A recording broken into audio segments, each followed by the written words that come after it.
Gentlemen, and welcome to the Tennessee Valley Railroad Museum and our Missionary Ridge local. In just a few moments, we'll be leaving our Grand Junction station. As you notice, we came into the station from our last trip.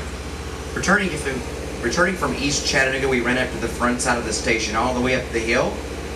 That is the west leg of the Y, W-Y in the spelling for that railroad mechanism, allowing us to run the entire train. That is the engine and all of its consists, which of course today is our passenger train, our passenger cars. We pull up on the hill, we switch, we back the entire train around the curve, that connecting section of rail which takes us over to the other side, connecting us to the base leg of the Y. Once we clear the switch on that end, we pull directly into the station here at the back platform.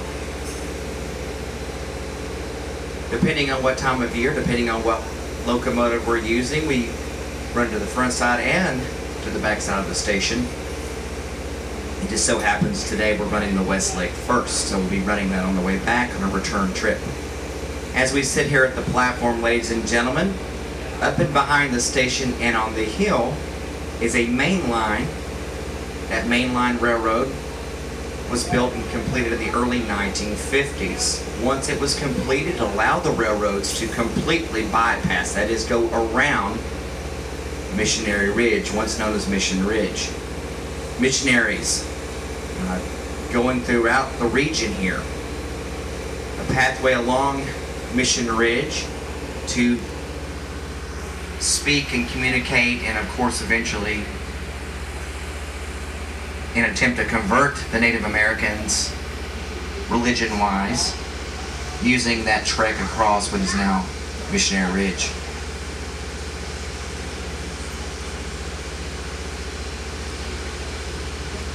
Before that main line was built, ladies and gentlemen, they were having to use the old East Tennessee and Georgia Railroad Tunnel, a single entrance, a single portal, allowing for only one lane of rail. Now, as trains are being built larger, that is, locomotives and coaches, and freight even, being carried throughout the region and certainly in and out of the Chattanooga area, which, by the way, Chattanooga begins to thrive throughout its history because of the converging railroads centralizing into the city itself. During the American Civil War, it was known as the gateway to the Deep South, and Abraham Lincoln even said, if we can hold East Tennessee and Chattanooga, the rebellion will surely dwindle and die like an animal does on occasion with a thorn in its vitals. But as the increasing passenger and freight service for the railroads and the locomotives being built taller and wider, as I mentioned earlier, this tunnel becomes a very obsolete structure. Now, Southern Railway in the early 1900s would take over and assume operation of this line, double tracking it, 2 lanes of railroad. But once you make your way and begin your approach to Missionary Ridge and the Whiteside Tunnel, operated originally by the East Tennessee and Georgia, later merged with the East Tennessee and Virginia, becoming the East Tennessee, Virginia and Georgia Railroad. It was completed in 1859 originally. But double track by Southern Railway, again, you begin your approach, you have to go right back to one single lane of rail. Sidings were built on either end of Missionary Ridge, forcing trains to pull off on those sidings so the other trains could pass through from the other side of the ridge. Now, as we leave our station here, ladies and gentlemen, for the purposes of our trip today, to point out things along our trip on the left and right. When I say look left, because some of you are facing in 2 different directions in these quad seatings along and throughout our train. The left is the same side your station is located on right now. Grand Junction Station, of course, as we pass by the yard here in a few moments, the display yard with the equipment there is also your left. The right, of course, is the same side I talked about and referenced up and behind the station on the hill, that main line. So as we leave our Grand Junction Station, ladies and gentlemen, there in our display yard to the left, a variety of equipment from a variety of different railroads throughout time. An E8 built 1953, 6914, pulling one of those trains that you would most likely see along that time, those streamliner stainless cars. There's a 1924 Diner and a 2728, 1930s Louisville, Nashville Seaboard Airline Observation, and the tag the Tennessee, Alabama, Georgia Tag 80 diesel locomotive. So continue looking in that same direction, down and to the left, what appears to be a gravel driveway. In reality, in 1859, that's where the original East Tennessee and Georgia Railroad was running along on that right-of-way. You see, that is in the floodplain. And in 1867, unfortunately, they would find out because about 1,500 people perish in the flood of 1867. So, using and looking at that line today, we're about to cross over South Chickamauga Creek. You'll see an interpretive sign just beyond the picnic table area, and on the tree itself painted a marked yellow line. The waters we're about to cross over, lining up with that original right-of-way, the water would rise all the way to that point, 40 feet above floodplain level and 9 feet over the railway itself. Look down into the left. The 1880s bridge piers would have a wood trestle. The original bridge piers from the 1859 period would actually be completely stone. They would be stone arch piers upstream of the CSX bridge today, but it was once part of the wood-covered Western Atlantic Railroad bridge. Now those of you as we pass over the bridge on the right, look over to the right, you'll see rail ties laid out marking, again, the East Tennessee and Georgia, the original railroad that ran through this region. So again, if you could take and trace a line based upon the old East Tennessee and Georgia, compared to today's old cars originally modified in the 1900s on the Southern Railway, if you trace that line, you can see that it goes back and forth on several occasions during our trip this afternoon. That shows you the modifications that were made by the Southern Railway. We're crossing over CSX lines. Again, that was once a part of the Western Atlantic Railroad. Again, that is made famous probably more than anything else due to the great locomotive chase. You take our longer excursions or the dinner trips that we offer in the evenings, the 6-hour trips during the day on the Saturdays, select times and dates, and the 9.5-hour trip. We go by the second largest national military cemetery in the United States, which is Chattanooga. Arlington is, in fact, the largest. The James Andrews and some of the raiders who participated in the Great Locomotive Chase are buried in Chattanooga, the National Cemetery. They were originally hung, sentenced to death, serving as spies for the Union Army during the Civil War because of the Great Locomotive Chase, reinterred in Chattanooga and buried there. Now, James Andrews and 2 of the other men do not receive the same award that the other men buried in Chattanooga do receive, participating in that Great Locomotive Chase. The other men buried around the monument in Chattanooga, which we passed right by in longer excursions, are the very first recipients of the Medal of Honor in U.S. history. Now, to talk briefly about our consist, our coaches today, we'll talk specifically about the 630, our steam locomotive built in 1904, once we do arrive at East Chattanooga and move the engine onto the turntable itself. First and foremost, let's talk about those coaches. If you're riding in car 906, where I'm speaking through the intercom system at this point, originally this car was number 528 in Central Georgia when it was first put into operation, later acquired by the Southern Railway and renumbered 906. Your open window coach, car 1000, was built for the Southern Railway as a heavyweight coach. It was built in 1925. The 906 was built in 1924. Now in the 30s, in the late 30s, air conditioning was actually installed in the open window car today. The windows were sealed. They were unsealed during the 1960s to accommodate and allow our passengers to have more of a nostalgic feel. I do ask that you don't lean out too far. Anything you care to return with at the end of our trip today, please keep it well within the coach. Anything you care to return with today. Passing over Tunnel Boulevard, ladies and gentlemen. The original tunnel was directly underneath the railroad itself. It allowed early automobile traffic to pass underneath. This line was abandoned by the Southern Railway in the 1950s, and not until the 1970s was this line extended back to what is now Grand Junction Station. And a bridge was built by the museum in the early 70s to accommodate the gap that was left once the city of Chattanooga removes that earthen tunnel. Ladies and gentlemen, we're getting closer and closer to Missionary Ridge, and I talked about earlier about that original East Tennessee and Georgia Railroad tunnel completed in 1859 along with the railroad. Ladies and gentlemen, we are going to be using that same pre-American Civil War tunnel. Ladies and gentlemen, this tunnel is 986 feet long. That's close to 3 football fields of length, mostly dug by hand. You could not use dynamite because it was not invented until 1867. Black powder would be your alternative. The problem with black powder is the soldiers would figure out very quickly, a few years after the construction here, black powder becomes absolutely useless if in fact it gets wet in any form or fashion.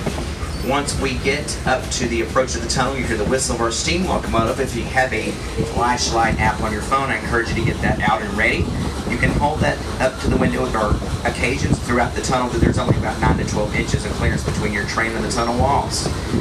So you may want to go ahead and do that. Listen for the whistle of our steam locomotive, which will indicate our approach.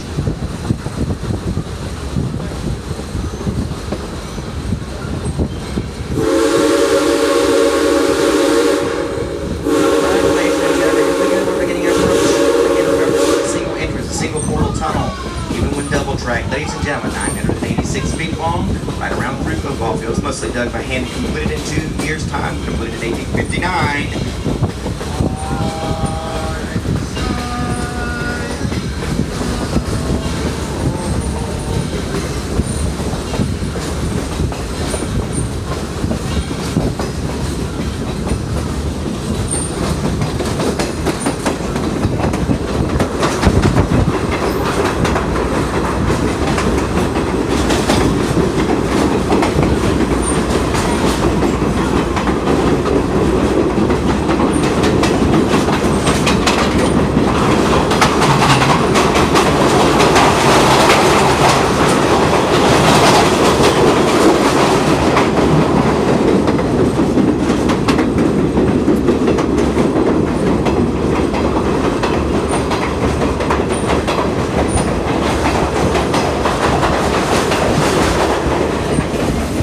So cool.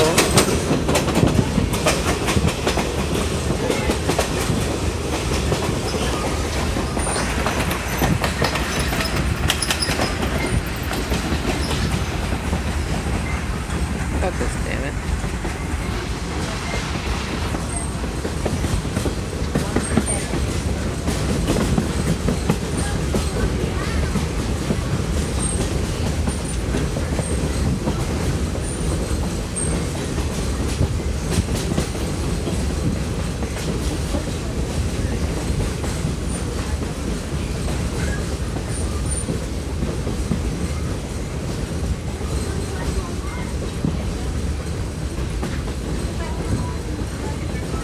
Lucky people.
This way for East Chattanooga.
way, guys.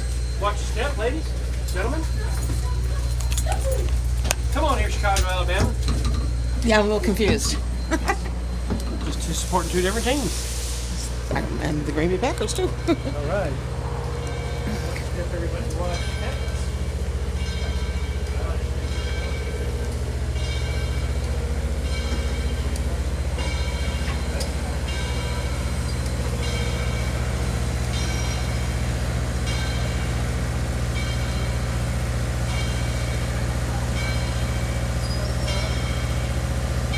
Walking back or what? No. They're turning the engine around.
Mm.